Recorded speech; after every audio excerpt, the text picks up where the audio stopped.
Hi, and welcome to Post-Burnout.com interviews. Post-Burnout.com is a culture website dedicated to venerating burnt-out artists the world over. My name is Aaron Kavanagh, and I'm the website's founder and editor-in-chief. This is our website's podcast where we interview people from various artistic disciplines. These episodes are sometimes full-length interviews from our site's articles, and other times exclusives. If you're a returning listener, thanks for coming back, and if you're new here, thanks for checking us out. We hope you'll like it and stick around with us. In this edition of Post-Burnout.com interviews, we talk with Ava King. Ava is a pop musician and producer based out of LA. She talks to us about her new debut album, Sex Money God, which released at the beginning of February, and its themes of exploring fake idolhood. She also talks about her showcase at the Upright Citizens Brigade, her background from growing up in France, moving to China, and then back to the US, and becoming a musician after working as a producer. Hi, Hey Ava, how are you? Aaron.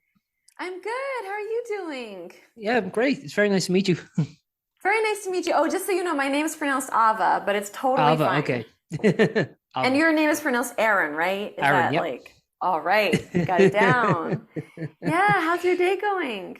Good, it's very nice to talk to you. It's 10 o'clock here. Oh, whoa. Wait, where are you? Dublin.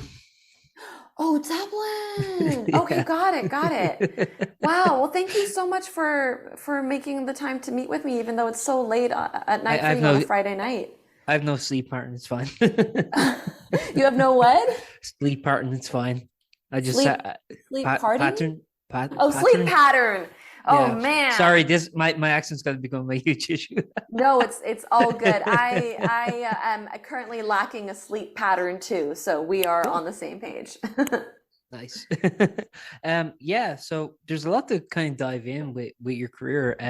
I guess like before we even kind of like get into that, I'd like to just kind of ask like what was your kind of like as like a young person, I guess, like what was the kind of thing that got you into music? What made you kind of interested in music as a craft?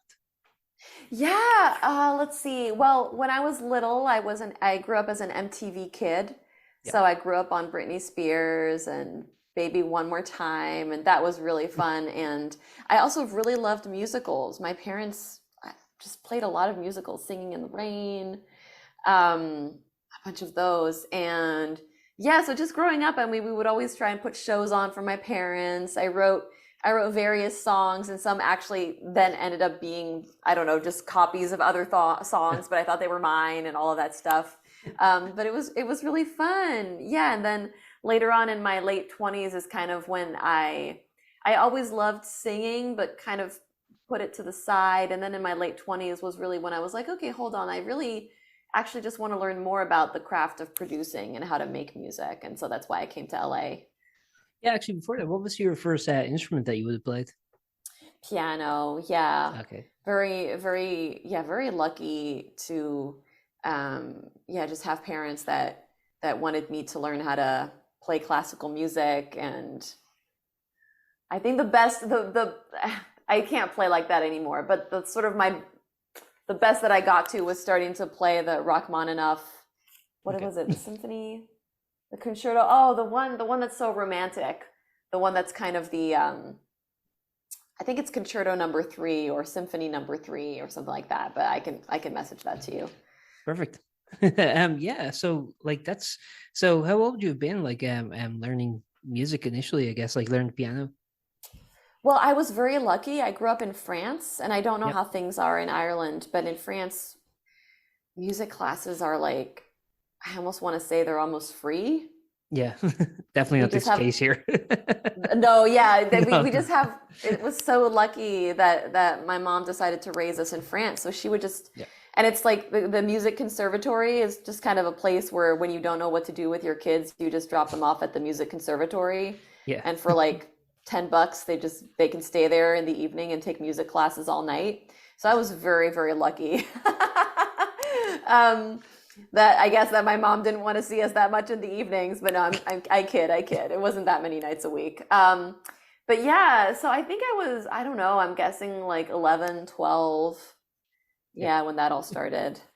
I mean, you moved around quite a bit. You mentioned you grew up in France, and then also I believe you moved back to the States, and then you moved to China, and then back to the States again, if I'm getting the chronology correct.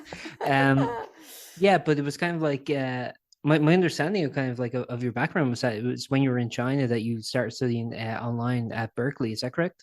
Yeah, yeah. Thank you so much for reading about that. Yeah. I try. Yeah. Yeah, as we call it in 12-step programs, I pulled many geographics. Okay. Where we're just like, "Oh, the problem is just that I live in this city. It probably won't be over there, right?" And then, of course, your problems follow you wherever you go. Yeah. But yeah, no, I was born in France. Then I came to the States for college. Then I decided I wanted to live in China for a little bit, which turned out then into 10 years living over there.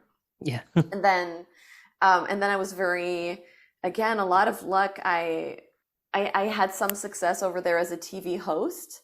Yeah. So I had, and the cost of living there is so low. So I had these savings. And at that point, China had just started its policy of like, it was starting to control its currency. So you couldn't send money outside of China as Okay. a foreigner. Like I think only I could make like one transfer a day or like one transfer a week for like $500, something like that. Hmm.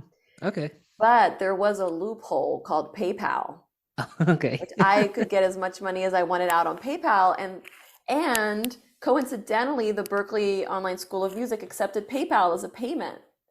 Yeah. So So I just got to use a lot of my savings to just go to every single class, literally almost on Berklee Online. And then just after I finished, the China closed the loophole and you couldn't do that anymore on PayPal. oh no. So you So just got in just right in time. just right in time, man. Perfect. I mean, like, I'm wondering, like, what was it kind of like about music production that kind of like attracted you, and just general, like, what was kind of like the sort of producers that you kind of I don't know, the kind of music you were listening to that actually kind of initially made you aware of production as like as an art. Yeah, that's such a great question. I mean, I think originally I was thinking sort of when I got to my late 20s, I'd had a career as a TV host for about a decade. And I kind of felt like I just kind of felt like, oh, I kind of achieved what I could achieve there. Hmm. Like to be honest, I wasn't too passionate about being a TV host. So I was at a level that was like amazing. Like, I was compensated and had a great lifestyle. But just to get to that extra rung, I kind of really needed to be so passionate about it. Yeah. And I was like, so initially my thought was like, maybe I kind of need to leave. I had just broken up with my 5-year long boyfriend at that time. And I was like, maybe it's time for me to start thinking about how to get to the States. Yeah. And initially I was thinking, okay, I'm a TV host here, but like nobody knows me in the US. Like I'd be starting out from zero. I always knew I had a passion for music, but I didn't believe that people would like my voice enough to hire me and Okay. to be able to make a living off of it. So I said, okay, what's kind of the thing in music that I'd be most liable to be able to make a living off of? And it's the thing that you need like the more education skills for, right? So that's where production kind of came in. So initially I was kind of like, okay, I'm going to learn how to be, my mind then was very convoluted. Instead of just doing what I want to do, I was just like, okay, I'm going to learn how to do this so then I can do this. And so then it was just that. But it actually, I'm really grateful for it because I really did, through taking all those classes, I just really discovered a passion for production and that you can kind of make a song out of anything. Yeah. You can make a song out of plant sounds, you could make a song out of water draining. Yeah. It's like it just brings it's just like you can be endlessly creative as a songwriter, but like if you're a songwriter and a producer, that kind of 10x's everything in terms of what you can do creatively. Yeah, it's also interesting. You can also synthesize any sound too, pretty much. That's true. Yeah, yeah. And then and then of course you learn that learning about music is a never it's like a never ending Yeah. black hole where you could just spend your whole lifetime learning about synthesis. Yeah. and I I have not done that yet.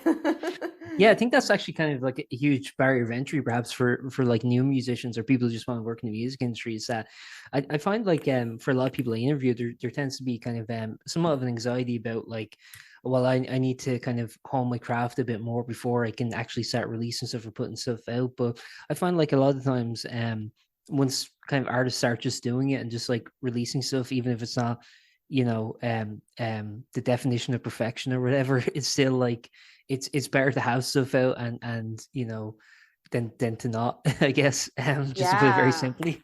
No, I I was wondering, did you really, feel that way too? yeah, I was gonna say I really agree with you. Well, I would say yes and no. Like, I think at the time I was way too much of a perfectionist. I was Yeah. so scared about everything in life that I was like, I have to be 100% in control and know what happens and know what I'm gonna do, right? And I found that that was very useful for when I was in the studio and people were talking technically.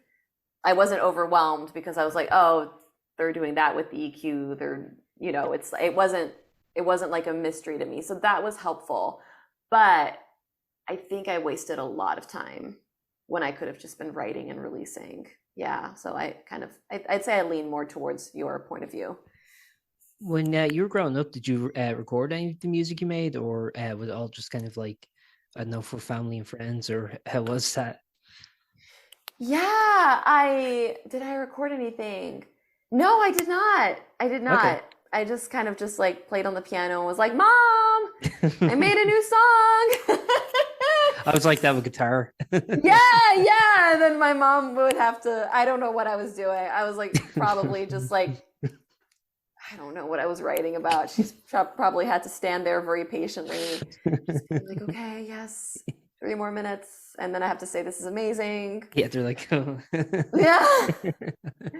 Yeah. But to her credit, my mother was just so, she's passed away a few years ago, but she was just such an Sorry. amazingly encouraging force around art. I just really, really grateful for that. Yeah.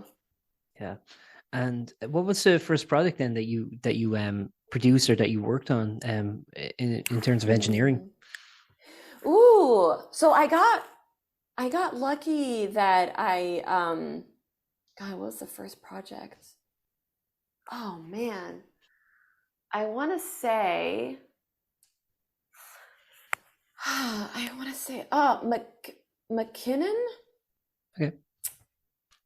He was written about in the New York Times, and like I McKinnon. I kind of want to find his name because he was kind of like not a huge, but a pretty well known Hmm. person at the time. And then so random, I got to LA and I just wanted to make friends, so I got on Bumble because there's a version of Bumble just for making girlfriends, which is freaking Yeah. awesome. And I met a girl. BFFSS. Yeah. Yeah. Yeah. Bumble BFF. Yeah. So I met a girlfriend on there, and then she at the time was dating a producer who was being represented by this agency. And then he just sent them some of my songs and they liked them. So then they started putting me in sessions with various of their artists to kind of test me out. Okay. McConan, I think it's McConan. M.A. McConan artist.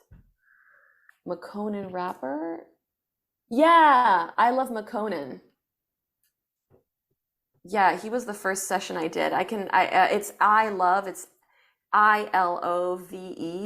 M as Okay. in Madonna, Akonnnen, as in like the three last N's are N as in Natalie. Perfect. Yeah. Yeah, and so he was kind of the first session that I was placed in. Yeah, it was very interesting. It was a good experience.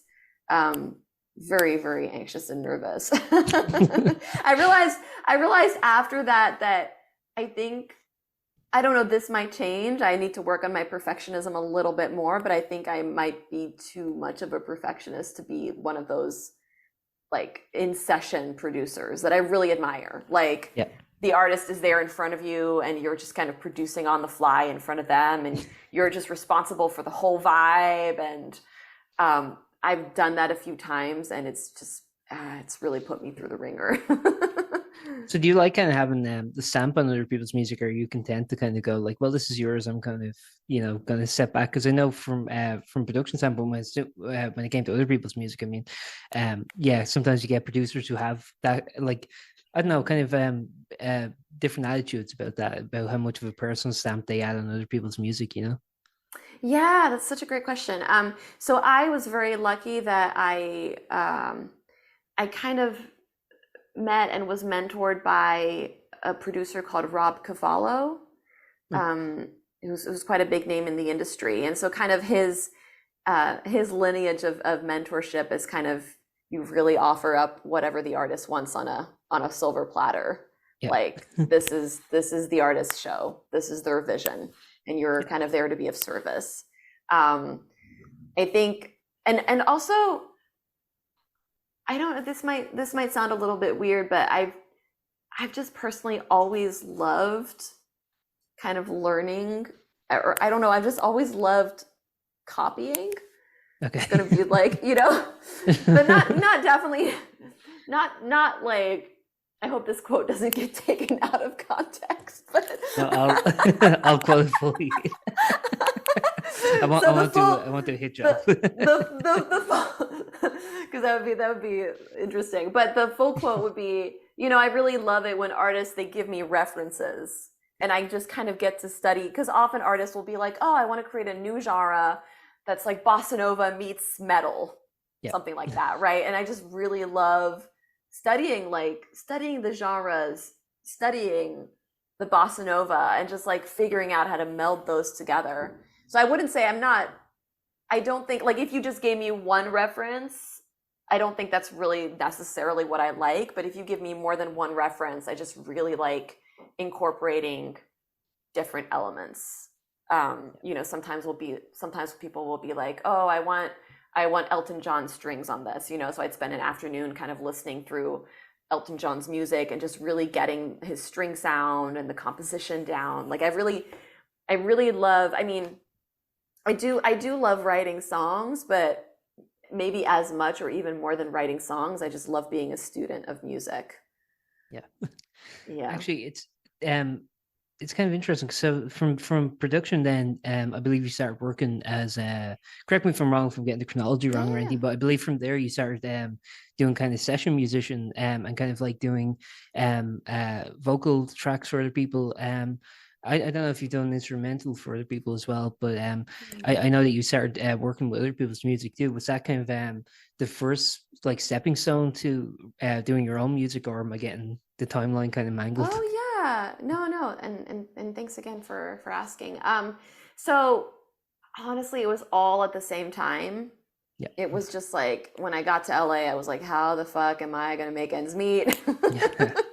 I don't know. Very thankfully, I was blessed with American citizenship, so I didn't have to worry about a work visa. Thank God, because I have so much admiration for people who don't have that opportunity or privilege. But yeah, and I was just like, man, I've just got to hit the ground running and say yes to everything. And that's something I heard. I went to the ASCAP conference, and there was this big singer there. Anyway, he was just like, when I got here, I just said yes to everything.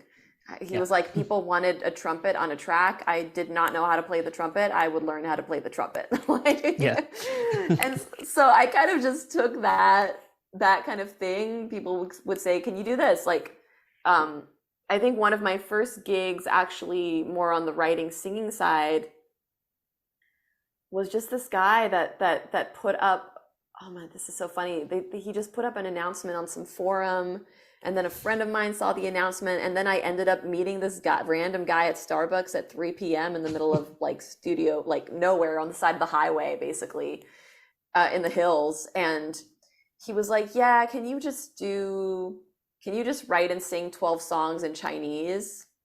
I'm like, bet. I'm like, I'm down, and then because of that project, then I got brought into Warner Brothers, because it was an album for them. And then at the time they were doing Crazy Rich Asians. Yeah. So they were like, hey, we need somebody who knows Chinese and who knows how to songwrite to kind of like help us with the music on this. I was like, cool, bet, I'm down. Like, it was so cool to have all these different, to just say yes and just have all these different opportunities and really get to see a lot of different sides of the music industry. Yeah, I think so. I heard you mention before that you think like the music industry actually is a lot more kind of accommodating than people might expect. I mean, I think people have a very laser focus in terms of what it is they're trying to achieve in the music industry. But if people are a little more kind of willing to adapt or are willing to try new things, really, you can kind of find that there is like a kind of a plethora of opportunities that you might initially Yeah. expect. Like, did you want to do Yeah. movie soundtracks to begin with? Sorry. Oh, no, no, no, no, no. Did I want to do, and so just, I realized I didn't answer your previous question. So, but then at the same time, I was like saying yes to everything. I was also setting aside time to work on my artist project and start, you know, piling those songs up in my Yeah. computer. um, did I always want to work on movie soundtracks? I mean, I think when I came in initially, I was like, oh, I want to be on the label side. I want to be in those cool sessions with the big artists, and I want to do that. And then kind of quickly, I realized like, oh, maybe I'm not cut out for that. Okay. Like I get very intimidated very easily. Um, and I was placed in a lot of those sessions, and I did my best and got some cuts and got some production credits with labels and everything. But yeah, but reflecting back on it, I don't think I had the self-esteem at the time. I don't know if I have the self-esteem today to do it. Like those sessions are so incredibly intense for me for some reason. So when it kind of came to making your own music, then what were you kind of like listening to, and was I guess what you wanted to make with your own music, was it influenced by the people around you at the time, or was it totally detached from that, or how did that kind of come about in terms of what you wanted to make under your own name? Yeah, yeah. I think I just listen when I'm thinking about making my own music. I mean, it used to be a lot what tracks were inspiring me. Hmm. So I was really inspired by Kashmir Cat at the time, who's like a producer. Hmm. Really inspired by him. Um, so I made kind of a few tracks that were in that vein. I was, I was really, wait, what's the party rock? Oh, Party rockers LMFAO. and yeah, I don't know Yeah. why I really like their production too. I was like, that's cool. Um, yeah, so I think for me, yeah, I think for me at the time, I was really, really in that phase of my life where I was kind of a student in production. Hmm. Um, very inspired, still very inspired today by K-pop Okay. because Yeah. it's just harmonically, melodically so interesting. Yeah. Like texturally, it's just like, oh wow. I'm listening to the new K-pop songs. It's like in pop songs here, you basically have like maybe a max of two different types of productions. Yeah. Their songs, there's like four or five different sections. Just like, what Yeah. is this? It's actually really cool. I'm just like, wow, the new generation of Korean teenagers are just really have really like really refined taste, I think, Yeah. Um, so yeah, so I was initially, I really love K-pop chords. Mhm. So yeah, initially I was very inspired by that. And then today when I make music, I think like for my own artist project, it's changed a little bit. Like Mhm. I've kind of started really becoming a little bit more, um, I kind of just more invested in what I want to say. Yeah. Like, what do I want to say with this song? What do yeah, like how do I want to, yeah, what do I want to communicate? And kind of the production and the songwriting has been more at the service of that.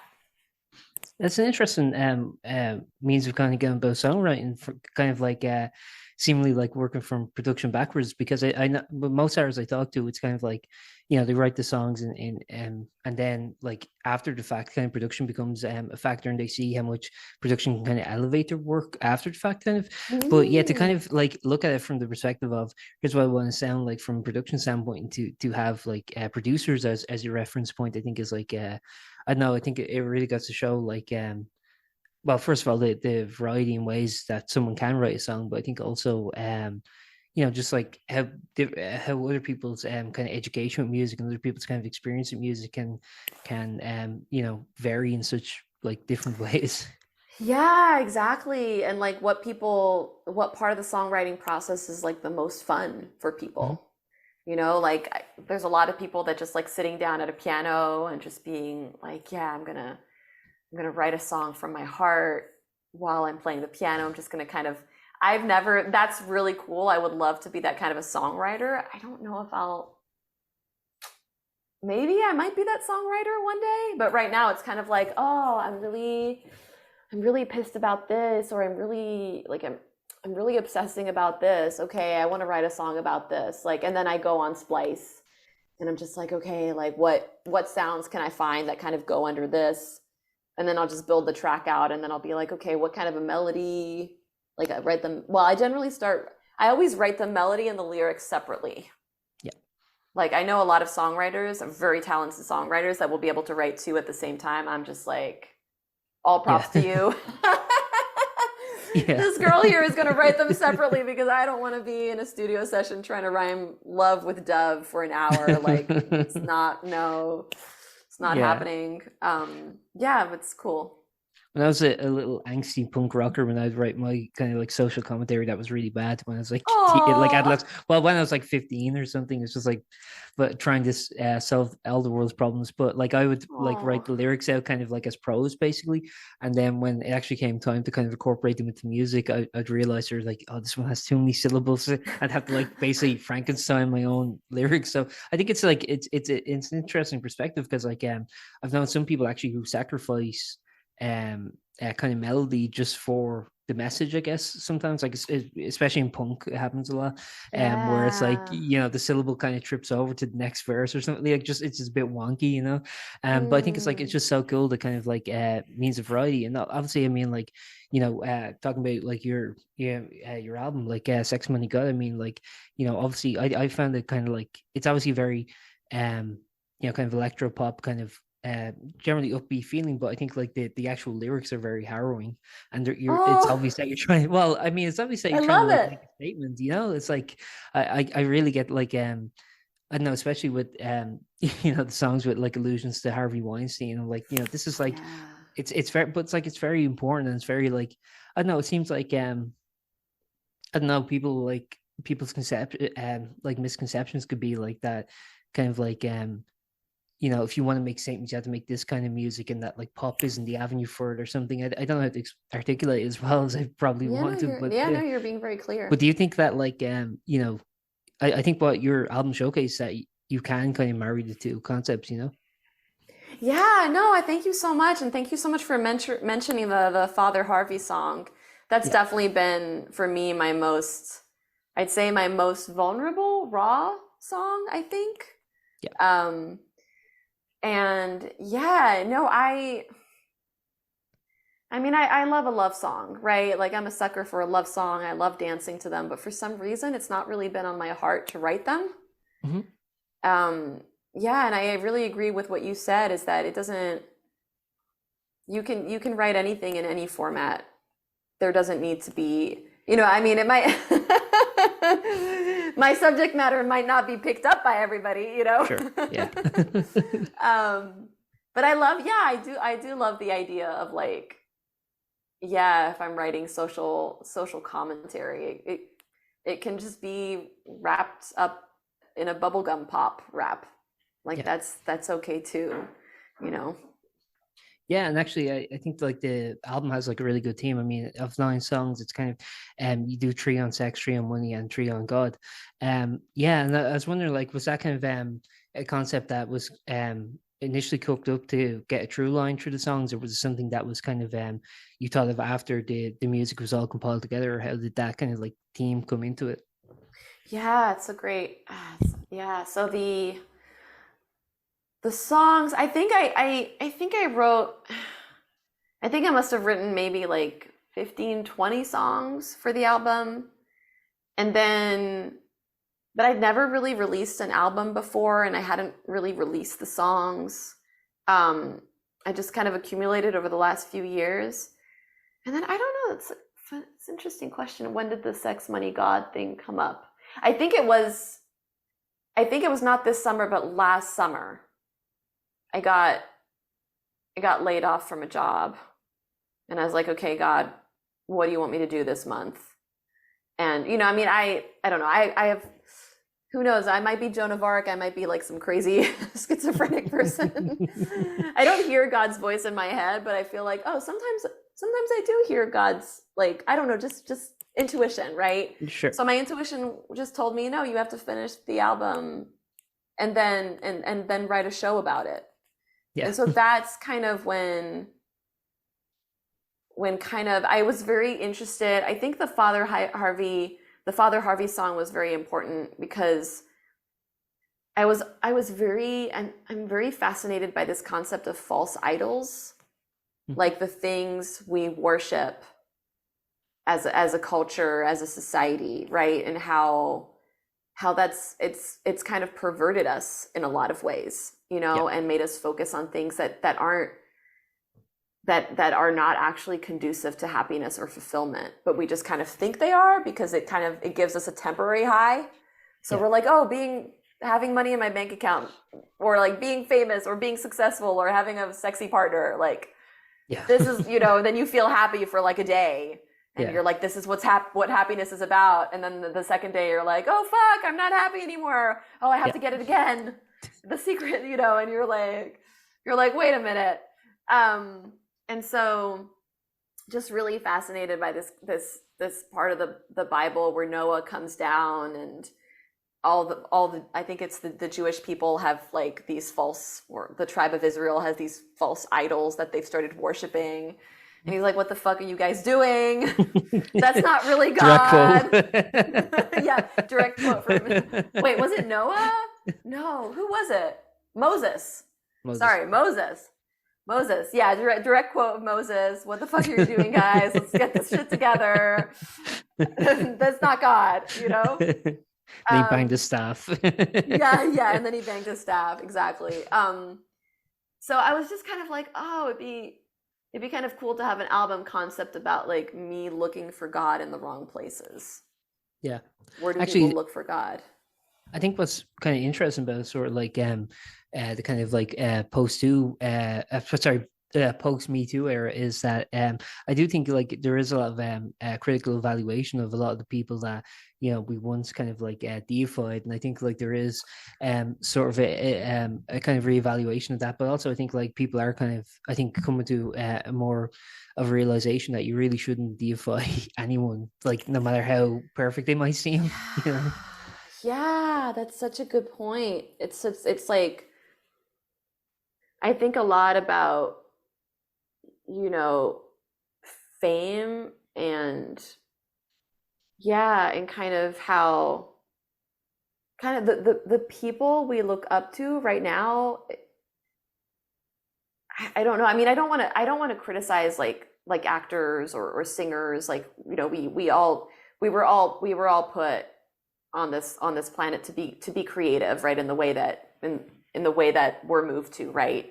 So I don't think there's anything wrong, but I just feel like, are we, like, if you look at the people that people are obsessed with, like, are those really like the ones that are really the people we should be looking up to? Like, not that there's anything wrong with them, but it might be cool to have an alternate universe where there's the researcher for the cure for cancer. Who's the most famous person? I don't know. Who people talk about, and they're like, "What's up in their life? Like, what are they doing now?" Sometimes I stress Kim Kardashian. Sorry, what? Sometimes I stress out about that because I was thinking, like, I was actually thinking this recently where a study came out said like something like Taylor Swift has like such an influence on kind of like the potential presidency. And I was thinking, if I was in that shoes, like that would be so much pressure, like where just anything you do can, like, so I actually kind of in a way like feel bad for a lot of the people with all the influence too, because like I can't even imagine having that power, like where anything I say could potentially influence an election or anything like that. It's really crazy. crazy. Although, for the record, I do actually kind of trust Taylor Swift. Yeah, So fair. I don't mind her having that influence.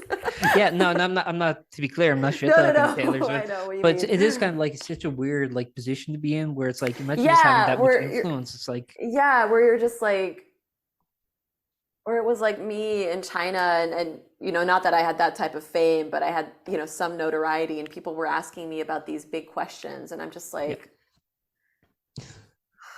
like I'm not an expert in this. yeah, I'm just somebody you see on TV.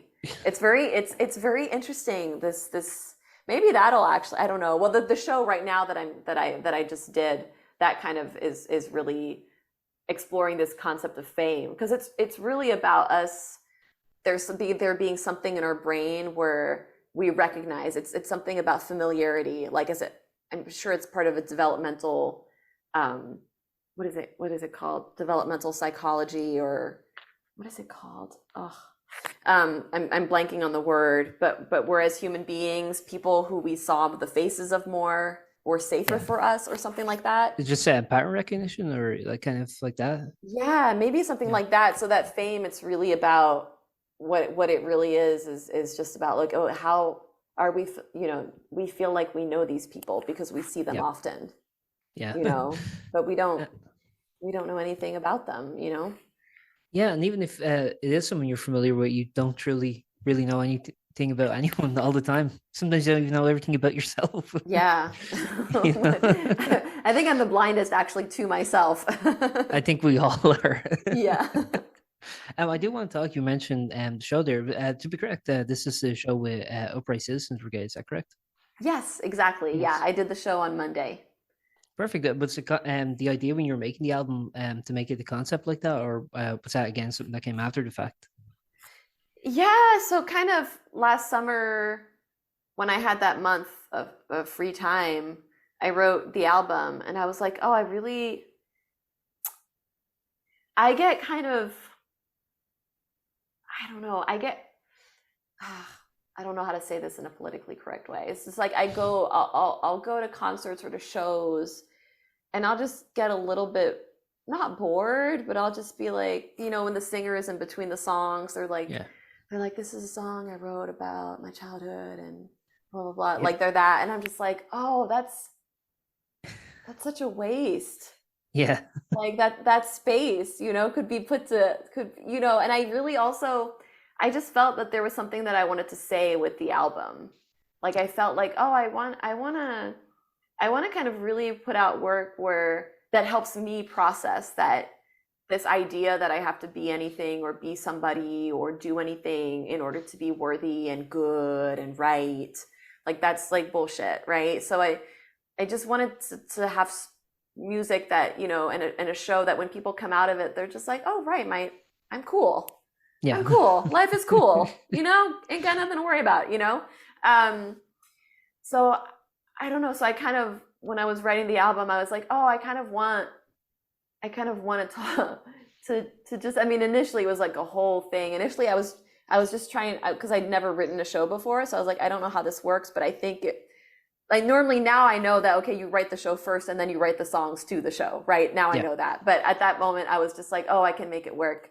So I wrote this very long, convoluted show about, which I still have hopes for, but about a girl who's born in a brothel, who then becomes a sex worker, who then becomes an influencer, who then becomes an OnlyFans star.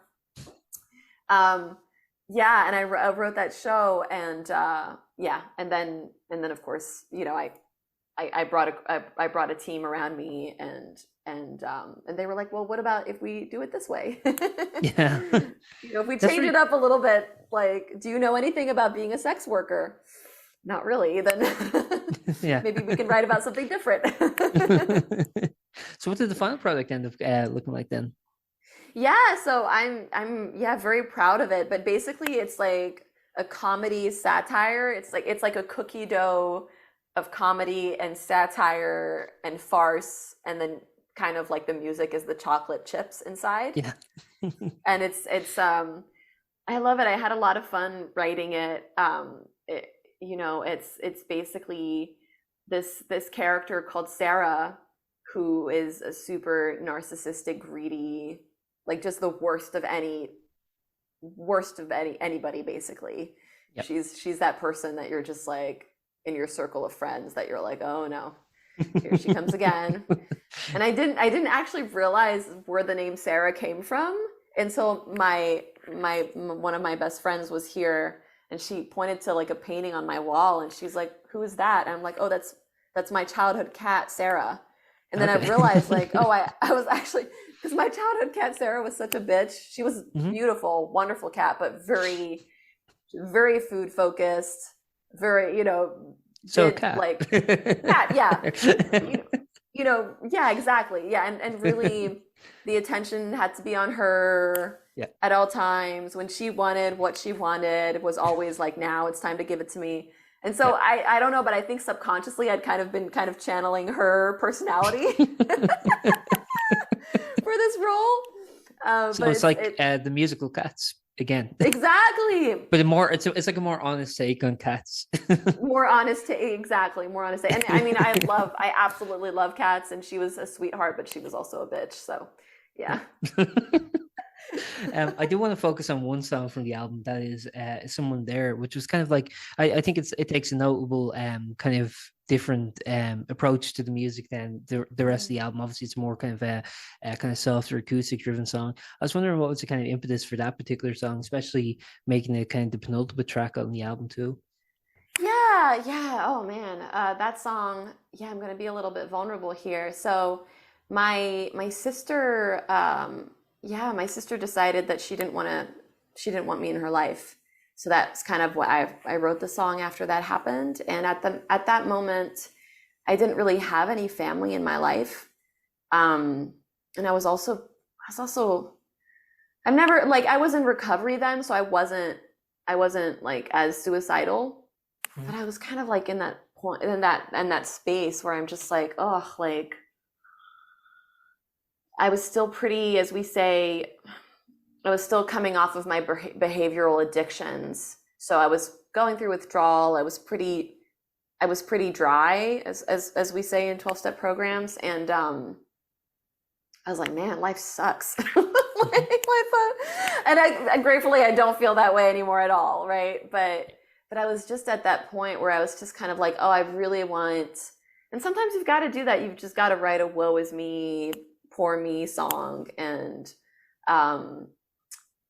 so kind of I think the original lyrics were just like, oh, I fucked it up again, like everybody's gone. It's kind of this thing of like not understanding really what's going on, like really trying my best to love, trying my best, right? And your best sometimes just isn't enough, There's just so much that you don't know. And then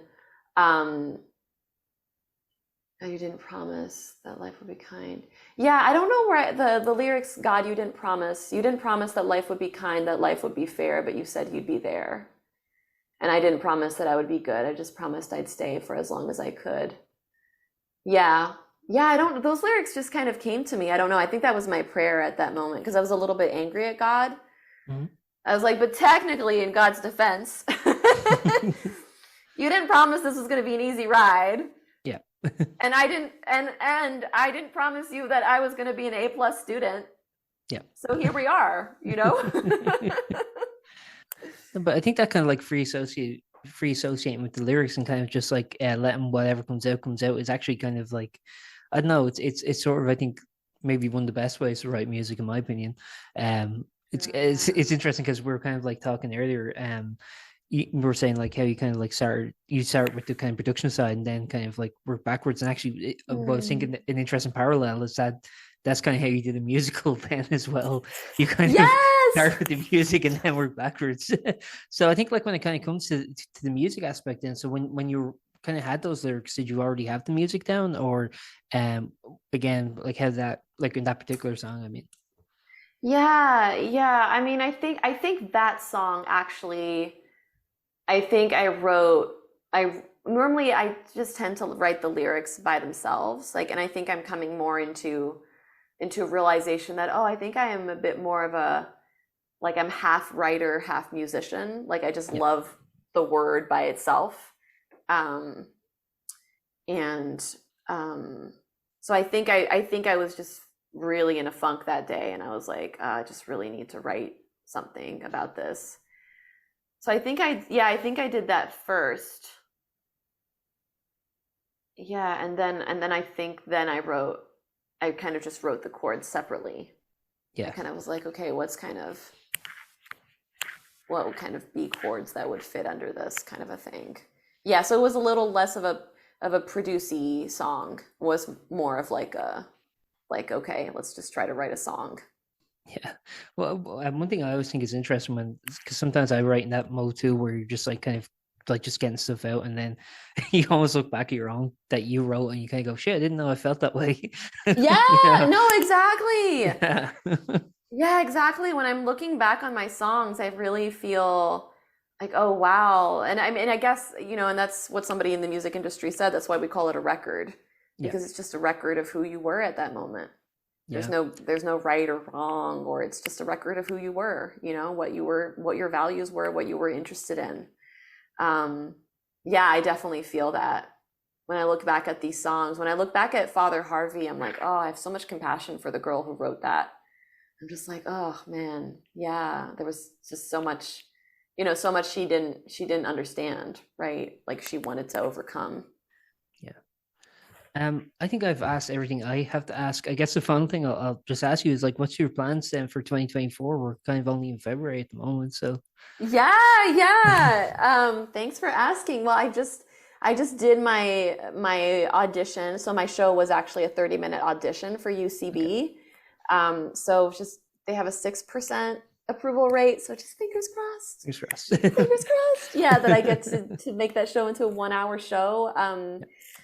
I think I want to write an album this year that's like just for fun. It's just like something super airy and breezy. Knowing me, it probably won't be. It'll probably be another commentary. But we'll see. We'll see what What happens. comes comes. Yeah, yeah, whatever comes comes.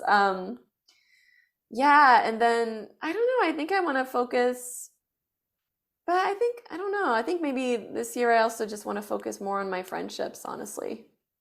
I feel like I'm grateful for music, and yeah, and there's so much there's so many different things in life, that we just get to enjoy while we're here. So, Actually, just one thing I thought of there yeah, of when you were course. answering that question is yeah, did you find like actually having been in the music industry for so long, did you find it kind of intimidating them when it kind of came to time to actually like release your first record, or were you kind of like did you put much emphasis on it? Because I know a lot of musicians really do put a lot of emphasis on their first records if like it's a big kind of declarative statement or something.